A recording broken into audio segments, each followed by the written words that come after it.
Nabung dulu atau langsung investasi? Topik fundamental personal finance yang sering didebatin karena bisa berdampak signifikan ke masa depan kita. Tapi orang-orang masih bingung. Di channel ini, gue sering bahas tentang kripto. Tapi apakah invest di Bitcoin adalah pilihan yang tepat?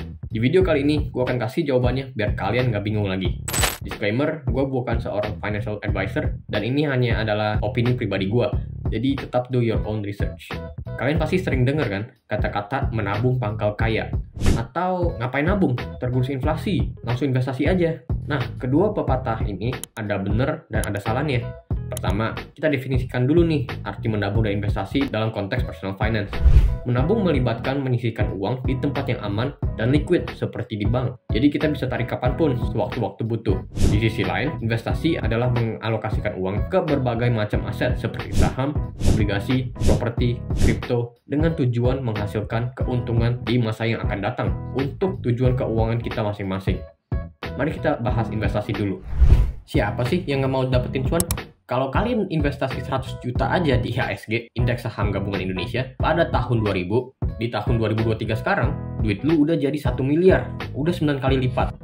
Investasi di Bitcoin juga sama, tahun ini kita invest 100 juta, ada kemungkinan naik 3 kali lipat nanti di buluran 2024-2025. Nah, tapi itu kalau udah ada duit.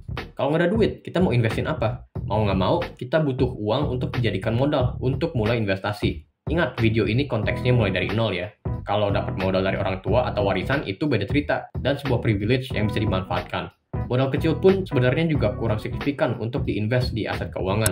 Contoh, lu punya modal 1 juta untuk diinvest di saham. Terus ternyata lu punya bakat nih di saham, ngerti cara analisa dan jago stock picking dan bisa beat the index. Dalam setahun, lu bisa mendapatkan return 30%. Udah kalahin indeks di IHSG yang cuma kurang lebih 10% per tahun. Bahkan udah lebih jago dari Pak Lo Keng Hong. Nah, 30% dari 1 juta artinya lu cuma mendapatkan profit 300 ribu rupiah. Udah susah-susah analisa selama setahun, cuma dapat 300 ribu yang langsung habis untuk buat makan cantik sekali aja di mall. Belum lagi ada juga risiko bisa rugi karena bisa salah analisa. Yang awalnya modal 1 juta, malah boncos jadi sisa 800 ribu. Di sisi lain, kalau lu udah ada modal 1 miliar, terus diinvest ke saham, dan untung 5% aja per tahun, itu udah jadi 50 juta. Beda jauh kan, 50 juta sama 300 ribu. Jadi sebenarnya investasi dengan modal kecil itu kurang cocok. Bukannya nggak boleh investasi, karena membangun habit untuk investasi dari modal kecil itu habit yang bagus. Tapi menurut gue, kalau mau mulai dari nol, kita harus mulai dari fondasi keuangan dulu, yaitu menabung. Menabung pangkal kaya. Sebenarnya konsep ini lumayan tepat ya, karena semuanya dimulai dari menabung. Misal konteksnya lu mulai dari nol, gak ada warisan, gak ada tabungan, benar-benar nol. Pasti lu akan mulai kerja dulu dong untuk cari duit, entah kerja di sebuah perusahaan atau memulai usaha. Kemudian setelah lu mendapatkan gaji pertama atau penghasilan, lu bayar dulu tuh pengeluaran-pengeluaran sehari-hari. Makan, bayar tempat tinggal, berbagi ke orang tua, jalan-jalan, dan lain-lain. Setelah kebutuhan sudah tercukupi, akan ada sisa dong dari selisih pendapatan dan pengeluaran. Kalau nggak ada sisa berarti money management lu perlu diperbaiki nih. Tapi itu video buat hari lain. Nah, dari selisih pendapatan dan pengeluaran itulah yang kita tabung. Contoh, gaji 10 juta. Pengeluaran bulanan buat makan, bayar kos, hangout, 7 juta cukup lah ya. Berarti sisa 3 juta. Sebulan bisa nabung 30% dari penghasilan dan sisa 3 juta. Kemudian, lu terus rutin nabung selama 1 tahun. Tiap bulan sisihkan 3 juta, 3 juta, dan 1 tahun kemudian, tabungan lu udah jadi 36 juta. Wih, udah mulai berasa nih duitnya. Tapi lu nggak berhenti di situ dan lanjut nabung. Tahun kedua udah jadi 72 juta, tahun ketiga udah jadi 108 juta. Mantap banget ya. Nah, tapi ada pertanyaan baru yang muncul. Apakah nggak sayang duitnya kalau taruh di bank aja dan tergerus inflasi? Di sini gue kasih solusinya dengan menabung di SeaBank, aplikasi bank digital favorit gue yang tentunya sudah diawasi oleh OJK. Salah satu fitur keren dari aplikasi ini adalah bunganya yang cukup tinggi di 3,75% per tahun dan dia cair setiap hari. Sebenarnya bunganya udah turun, yang dulunya bisa dari 6% atau 7% bahkan di awal-awal, sekarang udah jadi 3,75% aja per tahun. Tapi ini menurut gue masih jauh lebih baik dibandingin taruh di bank aja yang bakal tergerus inflasi dan juga kena biaya-biaya admin per bulannya.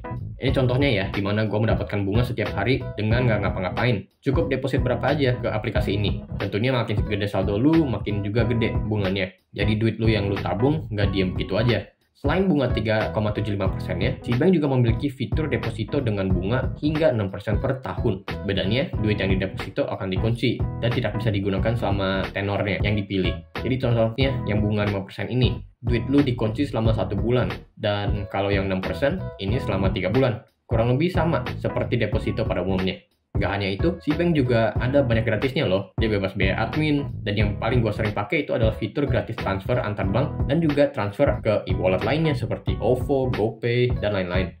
Sebenarnya cuma dikasih jatah 100 kali per bulan, tapi menurut gue itu udah lebih dari cukup. Kalau kalian tertarik untuk menggunakan si bank untuk menabung lebih maksimal, bisa menggunakan kode referral channel ini 5LZXGB dan mendapatkan 10.000 gratis. Setelah duitnya terkumpul setelah menabung sekian lama, konsep menabung ini tidak bisa digunakan selamanya. Karena setelah beberapa milestone yang lu capai, level lu juga udah harus naik. Karena kalau enggak, duit tabungan lu akan tergerus inflasi.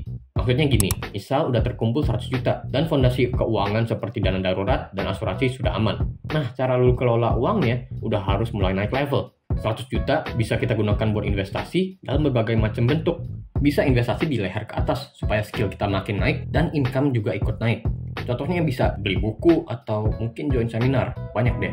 Kalau gue pribadi beli kelas Akademi Kripto untuk belajar tentang kripto. Di sini kalian bisa dapetin cuan dari investasi kripto, trading kripto, dan juga berkarir di blockchain development yang gajinya bisa miliaran per tahun. Kalian bisa coba membership yang 6 bulan dulu kalau mau, link di deskripsi. Terus kita juga bisa mulai investasi ke produk keuangan, contohnya kayak saham tadi. Kita bisa mulai bikin uangnya kerja buat kita. Misalnya udah ketampung 100 juta dan menghasilkan return 10% per tahun. Lumayan dapat 10 juta.